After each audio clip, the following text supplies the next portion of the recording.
Hello everyone and welcome back to my channel. आज का जो वीडियो है वो मैथमेटिक्स का है। इसमें हम एप्लीकेशंस ऑफ ट्रिग्नोमेट्री जो कि चैप्टर 9 है उसके बाकी के जो क्वेश्चंस रह गए थे वो देखेंगे। पार्ट 1 इसका पहले आ चुका है, ये पार्ट 2 वीडियो है। इसमें क्वेश्चन नंबर 5 से लेके लास्ट 15 तक सारे क्वेश्चन हैं। तो चलिए आज का वीडियो स्टार्ट करते हैं। चलिए देख लेते हैं क्वेश्चन नंबर 5। इसमें कह रहा है कि एक काइट है वो फ्लाई कर रही है at a height of 60 metre above the ground. The string attach to the kite is temporarily tied to the ground. और जो इसकी जो वो होती है डोर होती है पतंग की, वो नीचे ग्राउंड से ना बंधी हुई है, ठीक है। तो जो इंक्लिनेशन ऑफ द स्ट्रिंग है with the ground is 60 degree, यानी ये जो एंगल बना रही है ग्राउंड के साथ इसकी डोर वो 60 डिग्री का है। तो हमें फाइंड करनी है length of the string assuming that there is no slack in the string, यानी जो इसकी डोर है ना उसमें बिल्कुल भी ढील नहीं है, ठीक है, वो मतलब कसी हुई है डोर जो है। तो हमें गिवन क्या क्या है, यहाँ पर हमें दिया है कि जो काइट जो फ्लाई करी है वो 60 मीटर की हाइट पर है, ठीक है, यानी काइट का डिस्टेंस ग्राउंड से जो है वो है 60 मीटर का, ठीक है। और जो एंगल ऑफ एलिवेशन बन रहा है ग्राउंड से वो 60 डिग्री का दे रखा है। हमें लेंथ ऑफ द स्ट्रिंग बतानी है। तो यहाँ पर अगर हम इसको ग्राउंड से देखें तो ये 60 मीटर पर है। बेस अगर हम इनके ज्वाइन कर दें तो ये एक राइट एंगल ट्रायंगल सिचुएशन बन गई है। तो इसको नाम दे दिया हमने ए, बी और सी, ठीक है। तो फिर हमें पता है ए बी जो है हमारी हाइट ऑफ द काइट दिखा रही है और सी पे जो है एंगल बन रहा है 60 डिग्री का। तो अगर इसमें हम ए बी सी ट्रायंगल में ट्रिग्नोमेट्रिक रेशियोज लगाएंगे तो हमारे पास यहाँ पर है क्या क्या, परपेंडिकुलर है, ठीक है, और एक एंगल गिवन है। हमें पता करना है हाइपोटेनियस, ठीक है। तो अगर एंगल के सामने की साइड हमारी ये है परपेंडिकुलर और परपेंडिकुलर अपॉन हाइपोटेनियस करते हैं तो हमें पता है वो साइन थीटा होता है और थीटा यहाँ में 60 दिया है। तो हम साइन थीटा के लिए जाएंगे, यानी A B by A C is equal to sine 60 हो गया। ए बी हमें 60 दिया है, ए सी को ए सी रहने दें क्योंकि वही हमें निकालना है। और साइन 60 होता है हमारा √3/2। तो इसको क्रॉस मल्टीप्लाई करके सॉल्व करेंगे तो ए सी हमारा आ जाएगा 60 इंटू में 2 डिवाइड बाई √3। फिर √3 को ऊपर नीचे रैशनलाइज करेंगे, ठीक है, ऊपर नीचे मल्टीप्लाई होगा √3 और ये आपस में सारे सॉल्व होने के बाद, क्योंकि डिवाइड में √3 3 हो जाएगा ना, तो 3 60 को काट देगा 20 पे, तो 20 इंटू 2 40 हो जाएगा और √3 मल्टीप्लाई में चलेगा, ठीक है। तो यानी लेंथ ऑफ द स्ट्रिंग जो हमारी आ रही है वो है 40 √3 मीटर। अब जैसे 6 क्वेश्चन में हमें कह रहा है कि एक 1.5 मीटर टॉल बॉय है standing at some distance from a 30 metre tall building. The angle of elevation from his eyes to the top of the building increases from 30 to 60 degree as he walked toward the building. Find the distance he walked towards the building. यानी इस question में हमें क्या करना है कि एक boy है जिसको मैंने ईडी से दिखाया है, इसकी हाइट है 1.5 मीटर, ठीक है। ये एक 30 मीटर लंबी बिल्डिंग को देख रहा है, टॉप को देख रहा है बिल्डिंग के, और जो एंगल ऑफ एलिवेशन बन रहा है ऐसे में वो बन रहा है 30 डिग्री। फिर धीरे धीरे ये ई पॉइंट से वॉक करता हुआ एफ पॉइंट तक आता है। तो जब ये एफ पॉइंट पे खड़ा होकर बिल्डिंग के टॉप को देख रहा है तो एंगल जो बन रहा है वो 60 का बन रहा है, ठीक है। और बिल्डिंग की जो टोटल हाइट है वो एक्चुअल में ए सी है और जो कि हमें 30 गिवन है। और जो इस बॉय की हाइट है वो है 1.5। तो यानी इसकी हाइट जो है बिल्डिंग की हाइट में इस इतना पोर्शन इंक्लूडेड है, तो इसलिए उसको हटा करके यहाँ से दिखाया है बी पॉइंट से, ठीक है। तो हम 30 में से, क्योंकि हमारी जो एक्चुअल में जो ट्रायंगल में वैल्यू बनेगी, ठीक है, वो हम लेंगे ए बी से, यहाँ से बनाएंगे ना ट्रायंगल, ठीक है। तो यहाँ से निकालने के लिए हम क्या करेंगे, ए सी माइनस ई डी, क्योंकि इस पूरे ए सी के अंदर हमारा ए बी पोर्शन है और बी सी पोर्शन है, ठीक है। हमें ए सी पता है, हमें बी सी पता है, तो हम ए बी पोर्शन बता सकते हैं। तो यहाँ से माइनस करके हम उसकी हाइट निकालेंगे, ठीक है। वो आ रही है हमारी 28.5। तो हमें इस ट्रायंगल में सॉल्व करनी है सारी वैल्यूज़, ए बी ई में और ए बी एफ में, ठीक है। तो सबसे पहले हम ए बी ई ट्रायंगल में जाएंगे तो हमें रेशियोज मिल रही है यहाँ पर A B by B E is equal to में tan 30 डिग्री, ठीक है। पहले हम बड़े ट्रायंगल में गए इस ए बी ई वाले में, तो यहाँ से हमें ये वैल्यू आ रही है। तो इसको सॉल्व करेंगे, ए बी की जगह हम 28.5 लिख सकते हैं जो हमने ऊपर वैल्यू निकाली थी। बी ई को बी ई रहने देंगे और tan 30 हमें पता है वो होता है 1/√3। तो इसको सॉल्व करेंगे, क्रॉस मल्टीप्लाई करने के बाद बी ई की जो वैल्यू आ रही है वो आ रही है 28.5 √3 मीटर, ठीक है। अब छोटा ट्रायंगल में जाएंगे, छोटा ट्रायंगल में जाएंगे कि हमने पूरा बी ई तो निकाल लिया, ठीक है, क्योंकि हमें निकालना क्या है ई एफ पोर्शन, क्योंकि जब ये यहाँ 30 ई पॉइंट से एफ पॉइंट तक आया था ना, जब एंगल 30 से 60 हुआ है, तो हमें सिर्फ इतना पोर्शन बताना है। अब बड़े ट्रायंगल में जाकर हमने पूरा बेस निकाल लिया बी ई, अब छोटे ट्रायंगल में जाके हम ये वाला बेस निकाल लेंगे बी एफ। फिर बड़े वाले से इस वाले को माइनस कर देंगे तो हमारी ई एफ की वैल्यू आ जाएगी, तो हमें वही करना है। अब इस ट्रायंगल में हम जाएंगे ए बी एफ में, तो A B by B F क्या होता है हमारा tan 60 होता है, ठीक है, क्योंकि यहाँ पे एंगल जो 60 का बन रहा है। तो 28.5 upon B F is equal to में tan 60 क्या होता है √3 होता है। तो यहाँ से बी एफ की वैल्यू आएगी 28.5 डिवाइड बाई √3। अब हमें पता है कि जो इसने डिस्टेंस वॉक किया था बॉय ने, ई से एफ तक किया था, और ये पूरे बेस में से अगर हम बी एफ माइनस कर दें, क्योंकि हमें बी ई पता है हमें बी एफ पता है दोनों ट्रायंगल के रेशियो से सॉल्व करने के बाद, तो अगर हम पूरे ई एफ निकालना है तो बी ई से बी एफ पोर्शन हटा देंगे तो ई एफ आ जाएगा हमारा। तो हमने यहाँ पे यही किया कि distance walk by boy is equal to E F which is equal to B E minus B F. तो हमारे पास बी ई और बी एफ की वैल्यूज़ तो आई गई थी रेशियोज निकालने के बाद, तो वो वैल्यूज़ हम पुट करेंगे। 28.5 को हम कॉमन ले लेंगे, दोनों के पास है, तो ब्रैकेट में आएगा √3 माइनस 1/√3। फिर एलसीएम लेके सॉल्व करेंगे तो √3 हो जाएगा, माइनस 1/√3 ये हो जाएगा 2। ठीक है, तो इसको मल्टीप्लाई करेंगे तो 57 आएगा। फिर 57 डिवाइड बाई √3 को ऊपर नीचे रैशनलाइज करेंगे वैल्यू को, तो हमारा नीचे डिवाइड में 3 आएगा। और हमें पता है कि 19 या 57 होता है, तो ये 3 की वैल्यू से कट जाएगा 57 19 पर। तो 19 √3 मीटर जो है इसने ये डिस्टेंस जो वॉक किया है ना ई से एफ तक, ये वही डिस्टेंस है। क्वेश्चन 7 में देख लेते हैं क्या कह रहा है। यहाँ कह रहा है from a point on the ground the angle of elevation of the bottom and top of a transmission tower fixed at the top of 20 metre high building is 45 and 60 degree respectively, find the height of the tower. यानी एक building है, ठीक है, जिसको मैंने B C से दिखाया, उसके ऊपर एक टावर है जिसको मैंने ए बी से दिखाया है, और टावर का टॉप का जो एंगल बन रहा है ग्राउंड पे वो हमारा बन रहा है 60 डिग्री का, और टावर के बॉटम का जो एंगल बन रहा है उसी सेम पॉइंट डी पर ग्राउंड पर वो बन रहा है हमारा 45 डिग्री का। तो ये हमसे पूछ रहा है कि जो हमारा ये टावर है इसकी हाइट क्या है। हमें बिल्डिंग की हाइट गिवन है और दोनों एंगल ऑफ एलिवेशन दिए हैं टावर के टॉप और बॉटम के विद द ग्राउंड। ठीक है, तो हमें यहाँ पर टावर की हाइट बतानी है। तो हम कैसे करेंगे, सबसे पहले हम एक राइट एंगल ट्रायंगल बनाएंगे, जैसे कि मैंने यहाँ बनाया ACD, उसी में मैंने दोनों एंगल ऑफ एलिवेशन लिए। ठीक है, तो हमें BC जो है वो हमें पता है कि वो हमारी 20 मीटर है, और हमें एंगल भी पता है कि ADC जो बन रहा है वो हमारा बन रहा है 60 का। ठीक है, और हमारा एंगल BDC जो बन रहा है वो हमारा बन रहा है 45 का। तो इन दोनों ट्रायंगल्स में हम ट्रिग्नोमेट्रिक रेशियोज लगा सकते हैं। तो यहाँ पर हम लिखेंगे इन ट्रायंगल BDC में जाएंगे सबसे पहले, यानी ये जो छोटा वाला ट्रायंगल है ना BDC ट्रायंगल, इसमें जो एंगल है 45 है, इसके लिए जाएंगे। यानी यहाँ पर हमें पता है परपेंडिकुलर अपॉन बेस क्या होंगे, tan 45 होंगे, यानी BC/DC is equal to tan 45। और BC हमारा 20 है, DC हमें पता नहीं क्योंकि हमें बेस गिवन नहीं था कि कितना है, तो उसको वैसे ही रहने देंगे। और tan 45 हमें पता है 1 होता है, तो इसको सॉल्व करेंगे तो 20 इज इक्वल टू DC आ जाएगा। तो यानी हमारे पास बेस की डिस्टेंस आ गया, ये जो बेस है ना CD का, ठीक है, ये आ गई इसकी वैल्यू। अब दोबारा से इसी बड़े ट्रायंगल में चले जाएंगे, ठीक है, क्योंकि बेस तो दोनों के लिए सेम है। तो हम एक ट्रायंगल में जब हमें एक साइड या एंगल दिया रहता है तो वो हम यूज़ करके दूसरी साइड निकाल लेते हैं फिर, क्योंकि उसी को हम दूसरे ट्रायंगल के लिए सॉल्व कर सकते हैं, क्योंकि बेस तो दोनों ट्रायंगल्स का एक ही है। तो अब बड़े ट्रायंगल में जाएंगे ADC में, तो यहाँ हमें क्या मिलेगा रेशियो, फिर से tan के लिए गए हैं, क्योंकि AC/DC इज इक्वल टू क्या होगा tan 60, और tan 60 में पता है √3 होता है, तो यहाँ पे √3 लिखा है। तो ये AC/DC, अब DC हमारा पहले ही आ गया था 20, तो इसलिए DC की जगह पर 20 लिखा है, तो यहाँ से AC भी आ जाएगा, और AC हमारा है 20 √3। ठीक है, यानी हमारी AC की भी वैल्यू आ गई, यानी टावर और बिल्डिंग की मिलाकर आ गई AC की वैल्यू। अब हमें पता है कि हाइट ऑफ टावर जो है वो क्या है, हमारी AB है, और वो क्या है AC माइनस BC, क्योंकि पूरी हमने जो निकाली थी वैल्यू AC वो बिल्डिंग और टावर की मिलाकर कंबाइन है। उसमें से अगर हम बिल्डिंग की माइनस कर देंगे तो टावर की आ जाएगी। यहाँ पर मैंने वही किया है कि AB इज इक्वल टू हो जाएगा फिर AC minus BC which is equal to 20 √3 minus 20, तो 20 कॉमन ले लेंगे तो ब्रैकेट में आएगा √3 माइनस 1। तो ये हमारा फाइनल आंसर आ गया, ये हमारे टावर की हाइट है। तो 8th क्वेश्चन में हमें कह रहा है कि एक स्टैचू है जो कि 1.6 मीटर टॉल है, stands on a top of a pedestal. यानी ये जो ऑरेंज ऑरेंज से सीढ़ी नुमा बनाया है ये पेडेस्टल है, ठीक है, और इसके ऊपर एक स्टैचू है बना हुआ है, ठीक है, ये डार्क पोर्शन से दिखा है ना ब्लैक कलर से।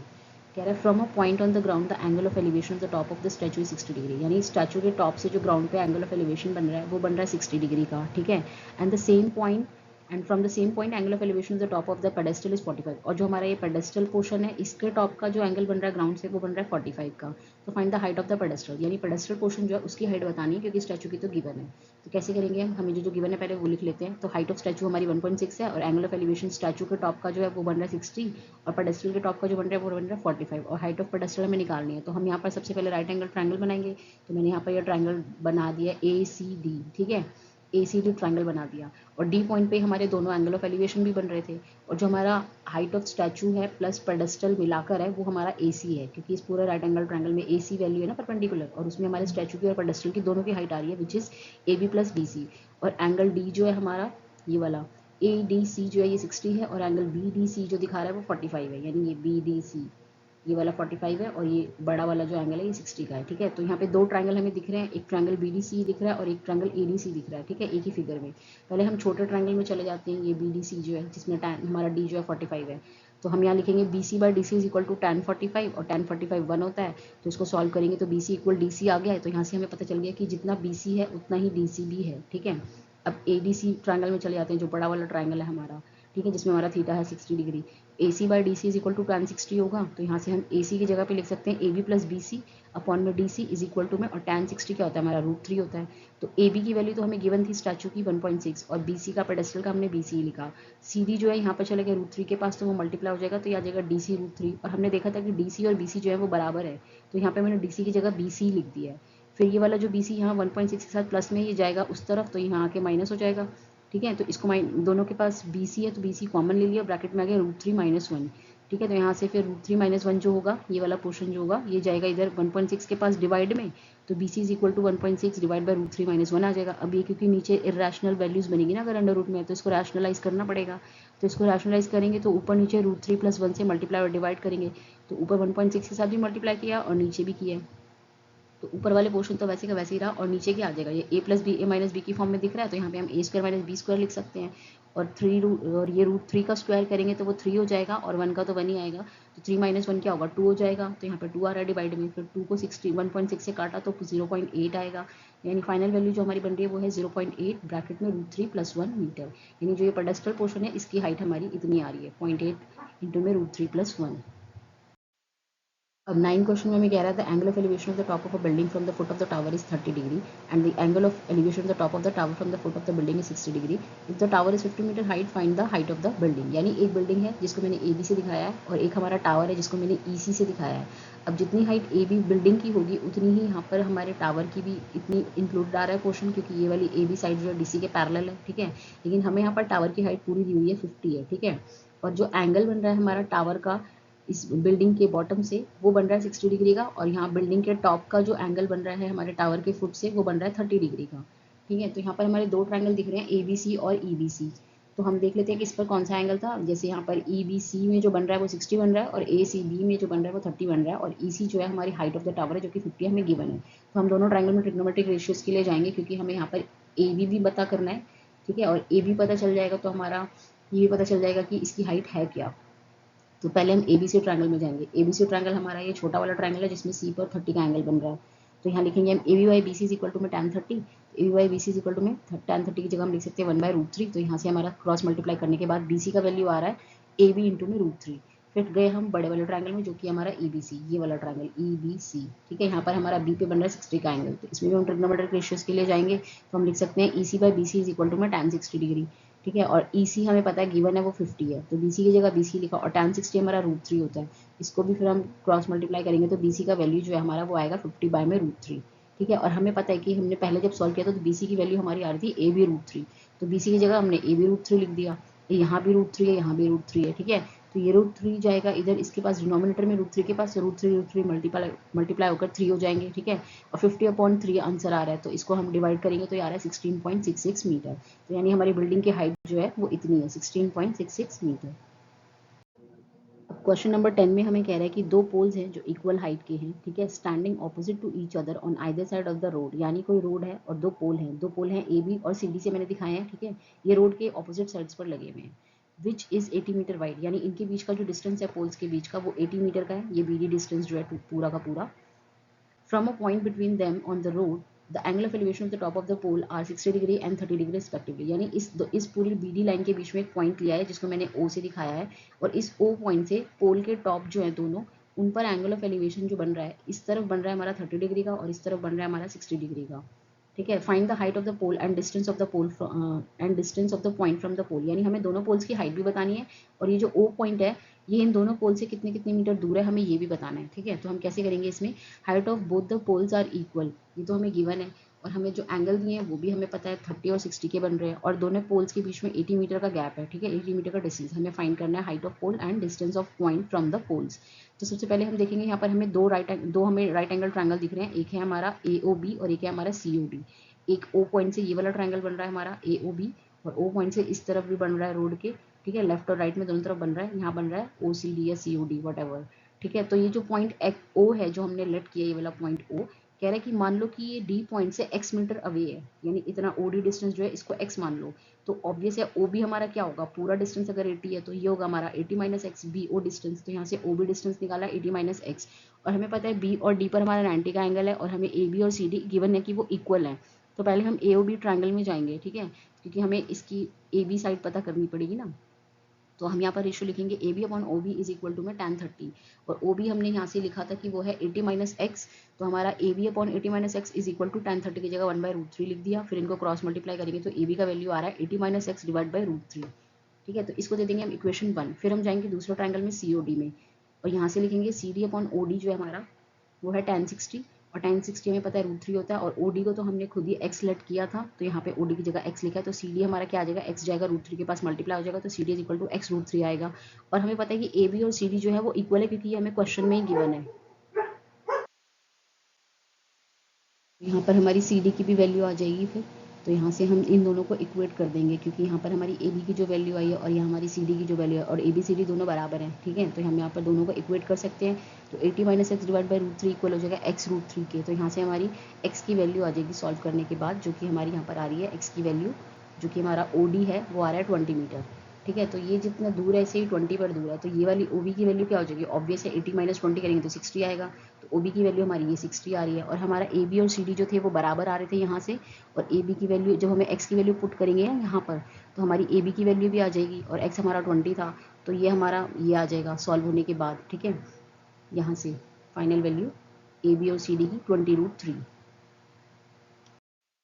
अब इस क्वेश्चन में कह रहा है एक टीवी टावर है stands vertically on a bank of a canal, यानी कोई नहर है उसके बगल में एक टावर है। ये टावर मैंने दिखाया है AB से, ठीक है, तो इसके बगल में नहर है, तो ये BC जो दिखा रहा है ये नहर है। तो ये जो C पॉइंट है इसका टावर के टॉप से जो एंगल ऑफ एलिवेशन बन रहा है वो बन रहा है 60 डिग्री का। ठीक है, और एक अनदर पॉइंट है 20 metre away from this point, यानी इस C पॉइंट से 20 मीटर अवे एक और पॉइंट है जो कि पॉइंट D पर दिखाया मैंने। यहाँ से जो हमारा एंगल ऑफ एलिवेशन बन रहा है टॉप से वो बन रहा है 30 डिग्री का, और ये जो डिस्टेंस है C से D पॉइंट का ये 20 मीटर हमें गिवन है। तो हमें फाइंड करनी है टावर की हाइट, और ये जो BC डिस्टेंस यानी जो विड्थ ऑफ कैनाल है वो भी हमें फाइंड करनी है। तो यहाँ हमें इस डायग्राम में दो ट्राइंगल दिख रहे हैं, एक का नाम है ABC, एक का नाम है ADB। ठीक है, तो हमें जो जो गिवन है वो सारी इन्फॉर्मेशन हमने लिख ली, और एंगल्स भी। तो चले जाते हैं पहले छोटे ट्राइंगल में। जो छोटा ट्राइंगल है वो हमारा ABC है, यहाँ पर हमारा C पे 60 का एंगल बना है, तो ट्रिग्नोमेट्रिक रेशियोज लगाई, AB by BC is equal to में tan 60 हो गया। तो AB by BC is equal to में tan 60 √3 होता है, तो यहाँ पर उसकी जगह पे √3 लिखा, तो मल्टीप्लाई क्रॉस मल्टीप्लाई करेंगे तो सॉल्व करने के बाद AB का वैल्यू आ रहा है हमारा BC √3, इसी इक्वेशन 1 दे दिया। अब जाएंगे दूसरे ट्राइंगल में, क्योंकि हमें AB की वैल्यू पता लग गई है, तो अब जाएंगे दूसरे ट्रायंगल में, उसको यूज़ करके हम फिर बेस की वैल्यू निकाल लेंगे। अब इस ट्रायंगल में गए तो AB by BD is equal to में tan 30 हो गया। ठीक है, तो AB by BD is equal to में tan 30 की जगह 1/√3 लिख दिया। इसको भी क्रॉस मल्टीप्लाई करेंगे तो BD का वैल्यू आ रहा है √3 AB, और हमने देखा था AB का वैल्यू है जो वो होता है BC √3। तो यहाँ पर हम BD इज इक्वल टू में ये √3 AB है, तो √3 को √3 और AB की जगह पे BC √3 लिखेंगे, तो √3 मल्टीप्लाई होकर 3 हो जाएंगे, और यहाँ आएगा BC। ठीक है, और हमें पता है जो हमारा BD है, BD जो है ये पूरा बेस है इस बड़े ट्रायंगल का, और BD में हमारे दो पोर्शन आ रहे हैं DC और CB। DC तो हमारा 20 है, CB हमें निकालना है, तो इसको मैंने खोल दिया BD को BC प्लस CD में इज इक्वल टू में 3BC, क्योंकि यहाँ से 3BC आ रहा था BD। ठीक है, तो फिर हम यहाँ से इस BC को उठाकर इसके पास लाएंगे, तो 3BC माइनस BC 2BC हो जाएगा, ये आ गया 2BC, तो CD is equal to 2BC आ रहा है, और CD हमें गिवन है 20, तो इसको लिख दिया मैंने 20 इज इक्वल टू 2BC। तो BC क्या हो जाएगा, 2 इसको डिवाइड करेगा 20 को तो 10 आ जाएगा, तो यानी BC जो है हमारा 10 है, यानी जो इतना नहर का जो विड्थ आ रहा है वो हमारा 10 मीटर है। अब हमें नहर पता चल गई है कि इसकी विड्थ इतनी है, तो हम इसका वैल्यू लगाकर AB निकाल सकते हैं, और AB हमारा कितना था, वो हमारा आया था इक्वेशन 1 से BC √3। BC जो है हमारा 10 आया, तो यहाँ पे हम 10 लिख सकते हैं, तो हाइट ऑफ टावर हमारी क्या आ जाएगी 10√3 मीटर, तो यानी नहर की भी हमारी हाइट आ गई और टावर की भी। अब क्वेश्चन नंबर 12 में हमें कह रहा है एक top of a from the top of a 7 meter high building, angle of elevation top of a cable tower is 60 and the angle of depression of its foot is 45, determine the height of the tower। यानी एक 7 metre high building है जिसको मैंने AB से दिखाया है, इसके top का एक टावर है एक और जिसकी हाइट काफ़ी ज़्यादा है। इस बिल्डिंग के 7 मीटर टॉल जो बिल्डिंग है इसके टॉप का एंगल उस टावर के टॉप से जो बन रहा है वो 60 डिग्री का बन रहा है। ठीक है, और इसी A पॉइंट से फिर वो उस टावर के फुट को देख रहा है, तो एंगल ऑफ डिप्रेशन जो बन रहा है 45 बन रहा है, तो वो यहाँ से जो एंगल बनेगा वही यहाँ भी बनेगा। ठीक है, इसके बारे में मैंने स्टार्टिंग में आपको समझा दिया था। तो यहाँ पर 45 का एंगल बन रहा है, तो हमें यहाँ दो ट्राइंगल दिख रहे हैं, एक तो हमारा ABE बन रहा है और एक हमारा बन रहा है ACD।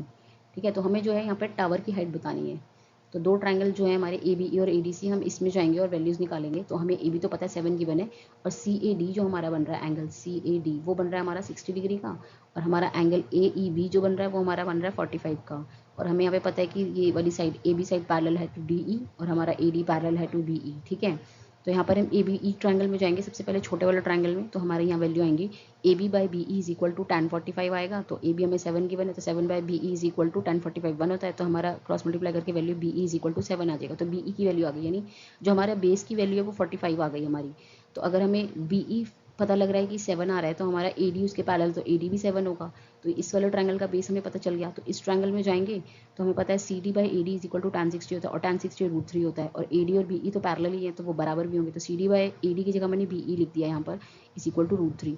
फिर बी ई उधर जाएगा √3 के पास, तो सी डी का वैल्यू आ जाएगा बी ई √3, और बी ई हमारा 7 है, तो ये सी डी आ जाएगा 7 √3। यानी ये वाला पोर्शन जो है हमारा टावर का सी डी वाला पोर्शन, ये हमारा आ रहा है 7 √3, और नीचे का जो पोर्शन है डी ई वो ए बी के पैरेलल था। तो ए बी की वैल्यू तो हमें गिवन थी 7, तो डी ई भी ऑब्वियस है 7 ही होगा। तो हाइट ऑफ द टावर में हमारा जो है वो क्या वैल्यू है सी ई, और सी ई में हमारा C D plus D E आ रहा है। सी डी हमने अभी निकाला है ऊपर 7 √3, और डी ई हमारा 7 है, तो इसको हम 7 कॉमन ले लेंगे, तो वैल्यू आएगी 7 इंटू में √3 + 1 मीटर। तो यानी इतनी हाइट है हमारे टावर की। तो चलिए देख लेते हैं क्वेश्चन नंबर 13। यहाँ पर कह रहा है एक लाइट हाउस है, ठीक है, जो कि 75 मीटर हाई है सी लेवल से। उसके दो एंगल ऑफ डिप्रेशन बन रहे हैं, क्योंकि वहाँ से वो दो शिप्स को देख रहे हैं, एक 30 डिग्री पे, एक 45 डिग्री पे, और दोनों शिप एक दूसरे के ठीक पीछे हैं, ठीक है, यानी एक शिप दूसरी शिप के पीछे है। तो हमें दोनों शिप के बीच का डिस्टेंस बताना है। यानी ये लाइट हाउस है ए बी का, ठीक है, इसकी हाइट है हमारी 75, और यहाँ से ये इस टॉप से, ठीक है, ये दो शिप्स को आते हुए दिख रहा है। एक शिप का एंगल 45 बन रहा है, एक का 30 बन रहा है। तो हमें एंगल ऑफ डिप्रेशन दिया है, तो उसके यहाँ पर एंगल बनेंगे, क्योंकि डिप्रेशन का एक 45 का यहाँ बन रहा है, हॉरिजॉन्टल लेंगे ना, उससे एंगल बनाएंगे, और यहाँ पे 30 का बन रहा है, तो ऑब्वियसली डी पर 30 बनेगा और सी पे 45 बनेगा, ठीक है। तो हमें इन दो शिप्स के बीच का डिस्टेंस बताना है, यानी हमें ये सी डी वैल्यू जो है ना ये बतानी है, इनके बीच में कितना डिस्टेंस है। तो हम जो गिवन है वो लिख देंगे कि हमें लाइट हाउस का हाइट जो है 75 है, और दोनों शिप्स का जो एंगल है 30 और 45 डिग्री है, और हमें डिस्टेंस बिटवीन द शिप्स बताना है। तो यहाँ पर हमें दो ट्रायंगल दिख रहे हैं, A B C and A B D, ठीक है। तो पहले हम जाएंगे ए बी सी ट्रायंगल में। तो ए बी सी ट्रायंगल में जाएंगे तो हम बेस निकाल लेंगे पहले, सबसे पहले। तो यहाँ पे लेंगे कि A B upon B C is equal to 1045, और ये होता है ए बी 75 होगा, क्योंकि इसका वैल्यू में गिवन है, divide by B C is equal to 1। 75 is equal to B C आ गया, यानी बेस की वैल्यू तो आ गई इस ट्रायंगल के। अब जाएंगे हम बड़े ट्रायंगल में, जो कि हमारा ए बी डी। तो यहाँ पे लिखेंगे हम A B upon B D is equal to में 1030 डिग्री, और 1030 हमारा होता है 1/√3। यहाँ पर ए बी जो है उसको 75 लिखा, और बी डी जो है उसको खोल दिया है B C plus C D में, क्योंकि इसमें दो वैल्यू आ रही है ना पूरे बेस में, बड़े ट्रायंगल में, B C plus C D. तो यहाँ पे B C plus C D लिखा है, और हमारा बी सी यहीं से 75 आया था, तो इस वाले बी सी की जगह पे 75 लिख दिया है। तो यहाँ से हम इसे रीअरेंज करेंगे इक्वेशन को, तो जो हमारी वैल्यू बनेगी वो बनेगी 75 इंटू में √3 इज इक्वल टू में 75 सी डी, ठीक है। इस पूरी वैल्यू को और इस वाली वैल्यू को क्रॉस मल्टीप्लाई किया है, तो यहाँ से फिर 75 जाएगा इसके पास, तो ये हो जाएगा C D is equal to में 75 √3 माइनस 75। तो 75 दोनों के पास है, तो कॉमन ले लेंगे, तो ब्रैकेट में आएगा 75 इंटू में √3 minus 1, which is the height of the light house. अब 14 क्वेश्चन में कह रहा है एक 1.2 मीटर टॉल गर्ल है जिसने एक बलून को देखा, ठीक है, और जो बलून है वो आगे भागे जा रहा है हॉरिजॉन्टली, और जो उसकी हाइट है बलून की ग्राउंड से वो है 88.2 मीटर, ठीक है, फ्रॉम द ग्राउंड। तो सबसे पहले जब उस लड़की ने उस बलून को देखा था, तो उस लड़की की आई से जो इसका एंगल ऑफ एलिवेशन बना था बलून का वो था 60 डिग्री। फिर आफ्टर सम टाइम जो है वो कह रहा है कि इसका एंगल ऑफ एलिवेशन जो है 30 डिग्री हो गया, तो वो डिस्टेंस बता दो जिससे वो बलून जो है ट्रेवल कर रहा है। यानी एक लड़की मान लो यहाँ पर खड़ी थी डी पॉइंट पर, जिसकी हाइट है 1.5 मीटर, तो वो एक बलून स्पॉट किया उसने ई पॉइंट पर, ठीक है, तो उसका एंगल ऑफ एलिवेशन बना 60 डिग्री का। फिर वो बलून जो था हवा की वजह से आगे चला गया, तब उसने उस बलून को देखा, तो उसका एंगल जो बन रहा था वो बन रहा था 30 डिग्री का, ठीक है। और ग्राउंड से बलून की हाइट हमें टोटल गिवन है 88.2, क्योंकि इस टोटल हाइट में गर्ल की भी हाइट इंक्लूडेड होगी, ठीक है। तो ये बी से जो ये नीचे का पोर्शन है ये वही दिखा रहा है, ठीक है। तो यहाँ पर हमें जो इन्फॉर्मेशन दी हुई थी क्वेश्चन में वो हमने लिख दी है। तो सोल्यूशन लिखेंगे हम, सबसे पहले यहाँ पर लिखेंगे हमें दो ट्रायंगल दिख रहे हैं, एक का नाम है ए बी डी, एक का नाम है ई एफ डी, ठीक है। ये छोटा ट्रायंगल जो है ई एफ डी है, और ये बड़ा ट्रायंगल है जो वो ए बी डी है, ठीक है। तो यहाँ पर हम देखेंगे कि ए बी लाइन पैरेलल है to E F, and D B जो है हमारा, ये जो बेस है हमारा, इसमें हमारे दो बेस आ रहे हैं D F plus F B, ठीक है। तो गर्ल की हाइट तो 1.2 है, और बलून की कितनी हो जाएगी फिर एग्जैक्ट, अगर हम देखें कि गर्ल जो है यहाँ पर है ना, तो यहाँ पे जो रेफरेंस लेंगे वो भी हम उसी हाइट से लेंगे, तो इसमें से हमें गर्ल की हाइट माइनस करनी पड़ेगी, ठीक है। तो हमारा जो ए बी पॉइंट आएगा वो आएगा 88.2 माइनस 1.2, तो वैल्यू आएगी 87। तो इसी से ही हम सारे वैल्यू सॉल्व करेंगे, क्योंकि हमारे जो ट्राइंगल जो आ रहे हैं वो इस बेस पे आ रहे हैं ना, डी बी बेस से, तो यहीं से लेनी है रेफरेंस, इसलिए गर्ल की हाइट को माइनस करना पड़ेगा। तो पहले जाएंगे हम छोटे ट्राइंगल में ई एफ डी, तो यहाँ से ट्रिग्नोमेट्रिक रेशियोज बनेगी ई एफ अपॉन में D F is equal to में tan 60, क्योंकि हम tan के लिए गए हैं। तो हमारा जो EF है वो 87 आया था और DF आ जाएगा यहाँ से, फिर DF इज इक्वल टू में √3 होता है tan 60, तो क्रॉस मल्टीप्लाई करके DF का वैल्यू आएगा 87/√3। वैसे ही फिर बड़े ट्रायंगल में जाएंगे ABD में, जो क्या आएगा हमारा AB/BD इज इक्वल टू में tan 30, और tan 30 हमारा होता है 1/√3, और हमने AB देखा था 87 आ रहा था, और DB जो आ रहा है ना, ये BD जो आ रहा है इसका बेस बड़े ट्रायंगल का, इसमें दो वैल्यूज हैं DF और FB, तो इसको भी खोल के लिख देंगे। ये आएगा 1/√3, फिर इसे क्रॉस मल्टीप्लाई करके सॉल्व करेंगे तो आएगा 87√3 इज इक्वल टू में DF प्लस FB। तो हमारा यहाँ से DF का जो वैल्यू था पहले ही आया था हमारा 87/√3, तो हम यहाँ पे इस DF की जगह उसी को यूज़ कर लेंगे। तो FB क्या आ जाएगा हमारा इज इक्वल हो जाएगा, क्योंकि फिर अगर हम यहाँ पर 87/√3 लिखेंगे और उसको उस साइड लेके जाएंगे तो FB की वैल्यू यही आएगी ना, 87√3 माइनस DF जो है हमारा इस तरफ चला गया इक्वेशन के, ठीक है, तो नेगेटिव हो जाएगा, और DF का वैल्यू ये है, तो 87√3 माइनस 87/√3 लिख सकते हैं, दोनों के पास 87 है तो कॉमन ले लेंगे, तो ब्रैकेट में क्या आएगा √3 माइनस 1/√3, ठीक है, और फिर इसको LCM लेकर सॉल्व करेंगे तो यहाँ पर जो वैल्यू आएगी वो आएगी 2 - 1, क्योंकि 3 इंटू √3 हो जाएगा, और -1 करेंगे तो 2 आएगा वैल्यू, 2 बाय में √3 आ रही है वैल्यू, ठीक है। फिर जो √3 है उसको रैशनलाइज करेंगे ऊपर नीचे, तो नीचे डिवाइड में 3 आएगा, ऊपर आ जाएगा √3, ठीक है। तो यहाँ से जो 3 है वो 87 को 29 पे काटेगा, और 29 को 2 से मल्टीप्लाई करेंगे तो आएगा 58, और √3 तो मल्टीप्लाई में चल ही रहा है, तो फाइनल वैल्यू जो हमारी आ रही है वो आ रही है 58√3, यानी इन दोनों के बीच में जो डिस्टेंस है, दोनों ये F और B पॉइंट के बीच में जो डिस्टेंस आ रहा है, यानी जितना डिस्टेंस बलून ने ट्रेवल किया है वो एक्चुअल में हमारा 58√3 मीटर आ रहा है।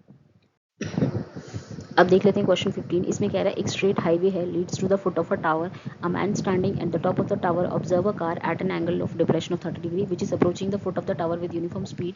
6 second later the angle of depression of the car is found to be 60 degree. Find the time taken by the car to reach the foot of the tower from this point. ठीक है, यानी कह रहा है कि एक आदमी है जो एक टावर पे चढ़ा है, ठीक है, ये AB जो हमारा टावर है, यहाँ पर एक आदमी जो है एक आती हुई कार को देख रहा है, और जो कार है वो फुट ऑफ द टावर तक आ रही है। तो सबसे पहले जब उसने कार को देखा C पॉइंट पर, तो उसका एंगल ऑफ डिप्रेशन जो बन रहा था हॉरिजॉन्टल के साथ वो बन रहा था 30 डिग्री, तो यहाँ पर हमारा यहाँ पर भी 30 डिग्री बनेगा C पॉइंट पर एंगल। फिर कह रहा है कार जो थी 6 सेकंड बाद जब D पॉइंट पर पहुंच गई, तब जो उसका एंगल ऑफ डिप्रेशन बन रहा था वो 60 डिग्री का बन रहा था, तो यहाँ पे D पॉइंट पर 60 डिग्री का एंगल बनेगा। तो वो बोल रहा है कि बता दो कार को D से B पॉइंट पर आने में कितना टाइम लगेगा। ठीक है, तो इसे हम कैसे करेंगे, जो इन्फॉर्मेशन हमें गिवन थी वो सब मैंने लिख दिया यहाँ पर। तो हमें यहाँ पर दो ट्रायंगल दिख रहे हैं, एक है हमारा ABD और एक है हमारा ABC। ठीक है, ABC हमारा बड़ा ट्रायंगल है और छोटा ट्रायंगल है ADB। तो सबसे पहले हम जाएंगे अपने छोटा ट्रायंगल में, तो यहाँ हम ट्रिग्नोमेट्रिक रेशियोज बनाएंगे tan के लिए। AB/BD जो है हमें पता है वो tan 60 बनेगा, और tan 60 √3 होता है, तो AB/BD इज इक्वल टू √3, तो AB की वैल्यू आ जाएगी BD √3। फिर हम जाएंगे अपने बड़ा ट्रायंगल में जो कि है ABC, तो AB/BC इज इक्वल टू में tan 30 है, तो AB/BC और tan 30 की जगह 1/√3, इसको क्रॉस मल्टीप्लाई करेंगे तो BC का वैल्यू आ रहा है √3 AB, और हमने पहले देखा था कि AB जो हमारा वो आ रहा था BD √3, तो यहाँ पर हम AB की जगह BD √3 लिख सकते हैं, तो मैंने यहाँ पर वही किया है। और जो BC पोर्शन था ये वाला, इसका बड़े वाले ट्रायंगल का जो बेस है उसमें दो वैल्यूज आ रही हैं CD प्लस BD। ठीक है, तो यहाँ पे इसको भी मैंने खोल दिया है BC को BD प्लस DC में, तो यहाँ से हम AB की जगह पे इस वैल्यू को लिखेंगे, तो यानी √3 3 हो जाएगा, यानी 3 BD आएगा, तो ये 3 BD आ रहा है, और एक BD इसके साथ है CD के साथ, तो ये भी इस तरफ आएगा इक्वेशन के, तो यानी 3 BD minus BD is equal to 2 BD हो जाएगा। तो यानी जो हमारी DC की वैल्यू आ रही है वो हमारी आ रही है 2 BD, और जो हमारा DC है C से D पॉइंट तक, उसमें हमें आने में 6 सेकंड लग रहे हैं, 6 सेकंड लग रहे हैं, और जो हमारा BD आ रहा है वो 2 आ रहा है, CD का ट्वाइस आ रहा है। तो ऑब्वियस है कि अगर DB पॉइंट तक जाना होगा तो कितना टाइम लगेगा, 6 को हम 2 से डिवाइड कर देंगे, फिर जो BD का ये 2 है ये जाएगा DC के साथ डिवाइड में, और DC में 6 सेकंड लग रहे, तो 6/2 हमारा क्या आएगा 3 सेकंड, तो यानी D से B पॉइंट तक जाने में हमें लगेंगे 3 सेकंड्स। इसी के साथ ये चैप्टर एंड होता है। अगर आपको ये वीडियो अच्छा लगा हो तो प्लीज़ इस वीडियो को लाइक कीजिए, शेयर कीजिए अपने फ्रेंड्स के साथ, और मेरे चैनल को प्लीज़ सब्सक्राइब कीजिए। And thank you for watching this video.